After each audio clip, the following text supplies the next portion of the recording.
गुजरात में अब बड़े बड़े नेताओं की ताबड़तोड़ चुनावी रैलियां हो रही हैं। गुजरात में अभी विधानसभा चुनाव प्रचार जोरों पर है। हर दल के बड़े नेता ताबड़तोड़ चुनावी प्रचार कर रहे हैं।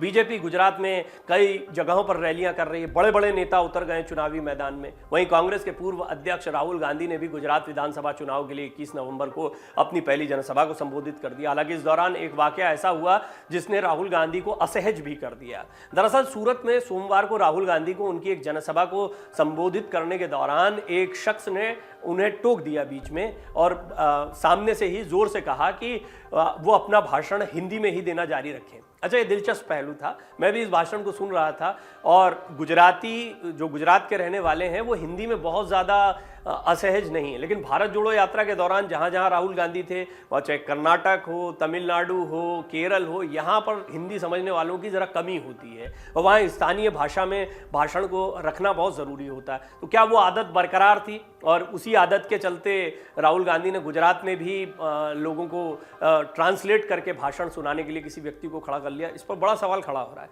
क्योंकि गुजरात ये दक्षिण के वैसे उन राज्यों की तरह नहीं है जहाँ हिंदी भाषी या हिंदी भाषा को जानने वाले नहीं।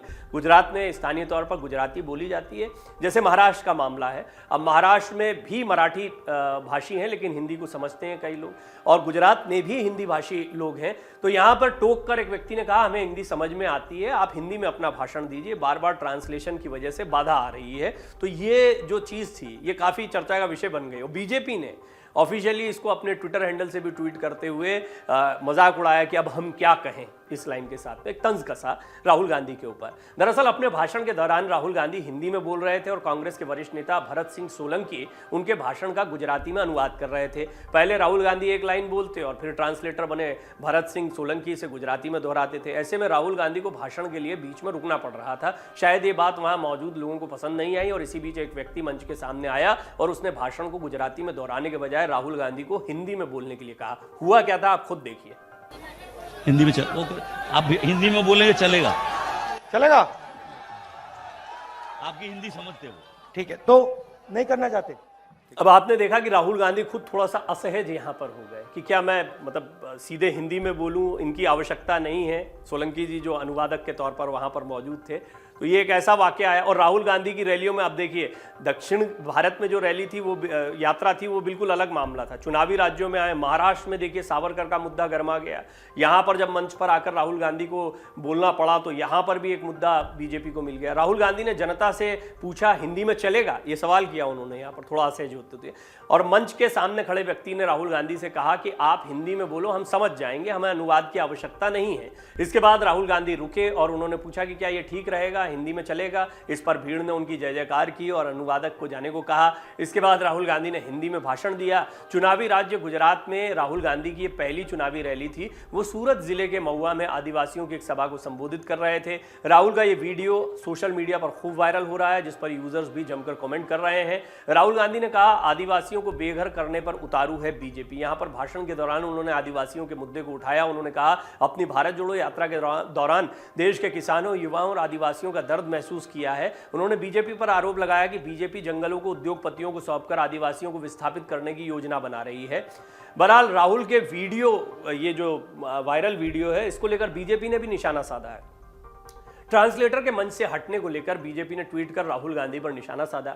बीजेपी ने अपने पोस्ट में कहा इसके आगे हम और क्या कहें, बस इतनी बात लिखी और वीडियो पोस्ट कर दिया है। बीजेपी आईटी सेल के हेड अमित मालवीय ने यह वीडियो क्लिप ट्विटर पर शेयर करते हुए लिखा, अशोक गहलोत कहते हैं कांग्रेस गुजरात में 125 सीटें जीतने जा रही है, जिसके बाद राहुल गांधी कहते हैं ऐसा कैसे, मुझे गुजरात जाकर देखने दो। इस बीच ट्रांसलेटर आप खुद बोलो मैं जा रहा हूं।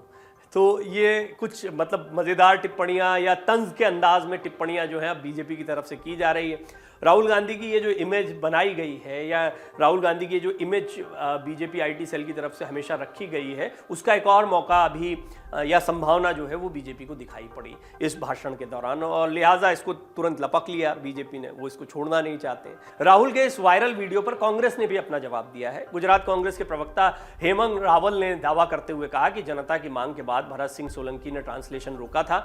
हेमंत रावल ने कहा कि मैं ही मंच का संचालन कर रहा था, भाषण के बीच में जनता की तरफ से मांग हुई कि ट्रांसलेशन रोक देना चाहिए। इसके बाद ट्रांसलेशन कर रहे वरिष्ठ कांग्रेस नेता भरत सिंह ने राहुल गांधी की सहमति के बाद ट्रांसलेशन रोक दिया। भरत सिंह राहुल गांधी को वापस चौपर तक छोड़ने भी गए थे।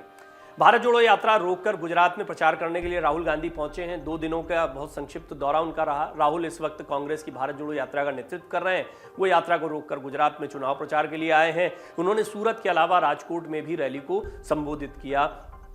कांग्रेस कार्यकर्ताओं को उम्मीद है कि उनके आने से एक नई जान आएगी, थोड़ा चुनाव प्रचार को गर्मी मिलेगी। और अभी तक कांग्रेस की तरफ से कोई बड़ी रैली की नहीं गई थी, जबकि बीजेपी जो है वो लगातार रैलियां कर रही है। और प्रधानमंत्री मोदी जैसा स्ट्रांग चेहरा, अमित शाह जैसा बड़ा चेहरा जो है वो गुजरात में लगातार कैंपेनिंग कर रहे हैं बीजेपी के लिए। यहाँ केजरीवाल जुटे हुए हैं आम आदमी पार्टी की तरफ से, लेकिन कांग्रेस की तरफ से कोई बड़ा चेहरा नहीं दिखाई दे रहा था। अशोक गहलोत अलबत्ता लगे हुए थे और कुछ और सांसद या फिर छत्तीसगढ़ के मुख्यमंत्री और ये सब लोग जुटे हुए थे, लेकिन जिस चेहरे की कमी थी वो कमी पूरी करने के लिए राहुल गांधी आए हैं। देखना होगा फायदा कितना होता है। गुजरात में भारतीय जनता पार्टी पिछले 27 सालों से सरकार में है। इस बार भी पार्टी ने जीत के लिए पूरी ताकत झोंक दी है। कांग्रेस और आम आदमी पार्टी भी पूरे दमखम के साथ चुनावी मैदान में उतर चुकी है। गुजरात की 182 विधानसभा सीटों पर 1 और 5 दिसंबर को 2 चरणों में वोटिंग है और 8 दिसंबर को काउंटिंग होनी है। डाउनलोड करें अमर उजाला ऐप और पाएं खबरें लगातार। अगर आप ये वीडियो YouTube पर देख रहे हैं तो हमारे चैनल को सब्सक्राइब करें और बेल आइकन को दबाना ना भूलें। अगर आप Facebook पर ये वीडियो देख रहे हैं तो हमारे पेज को लाइक करें।